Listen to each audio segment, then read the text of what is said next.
इस वीडियो में हम देखेंगे कि हम जो है वो रूल्स ऑफ इंडिसेस को अप्लाई करके अलजेब्राइक एक्सप्रेशन को किस तरीके से सिंप्लीफाई करते हैं। तो हमारे पास है 2x³ y⁴ और इसके ऊपर पावर लगी हुई है 3।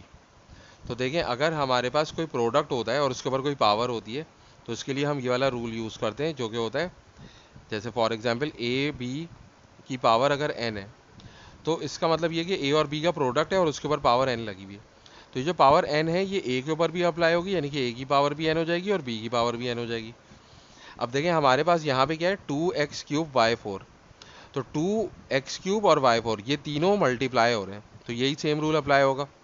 तो देखें 2 के ऊपर भी पावर 3 आ जाएगी और x³ के ऊपर भी पावर 3 आ जाएगी और y की पावर 4 के ऊपर भी पावर 3 आ जाएगी। तो अब देखें क्या होगा, हमारे पास दूसरा एक और रूल अप्लाई होगा कि अगर a की पावर m है और उसके ऊपर पावर n लगी हुई है, यानी कि 2 दफ़ा पावर लगी हुई है, तो ये दोनों पावर्स आपस में मल्टीप्लाई हो जाती हैं।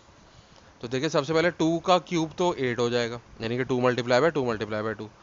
अब x की पावर 3 है और उसके ऊपर पावर 3 है, तो ये दोनों पावर आपस में मल्टीप्लाई हो जाएंगी, तो 3 3 था 9 हो जाएगा। इसी तरह y की पावर 4 है और उसके ऊपर पावर 3 है, तो ये दोनों पावर आपस में मल्टीप्लाई हो जाएंगी, तो y की पावर क्या हो जाएगी 4 मल्टीप्लाई बाय 3, यानी कि y की पावर 12 हो जाएगी। तो हमारा रिक्वायर्ड आंसर क्या आ रहा है 8x⁹ y⁴ ये हमारा रिक्वायर्ड आंसर है।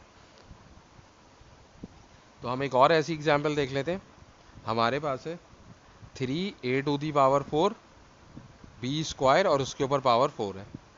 तो क्या होगा कि 3 के ऊपर भी पावर 4 आ जाएगी, a की पावर 4 के ऊपर भी पावर 4 आ जाएगी और b² के ऊपर भी पावर 4 आ जाएगी। इस रूल के हिसाब से कि अगर प्रोडक्ट होता है और उसके ऊपर पावर होती है तो हर जो वो होगा हमारे पास, यानी कि जो अंदर जितने भी एलिमेंट्स होंगे जो मल्टीप्लाई हो रहे हैं उन सब के ऊपर वो पावर आ जाएगी।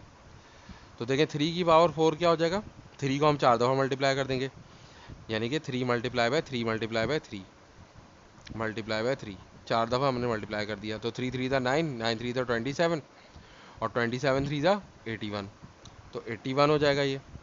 अब ये वाला रूल लगाएंगे कि अगर किसी वेरिएबल के ऊपर कोई पावर है और उसके ऊपर एक और पावर लगी हुई है तो वो दोनों पावर आपस में मल्टीप्लाई होती हैं।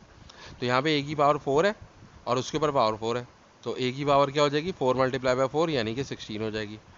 इसी तरह यहाँ पे b का स्क्वायर है, यानी कि b की पावर 2 है और उसके पावर ऊपर जो है वो पावर 4 है, तो ये दोनों पावर आपस में मल्टीप्लाई हो जाएंगी, तो 2 4 दा 8 हो जाएगा। तो ये हमारा, यानी कि इस तरीके से अलजेब्राइक एक्सप्रेशन जो है वो सिंप्लीफाई हो सकती है।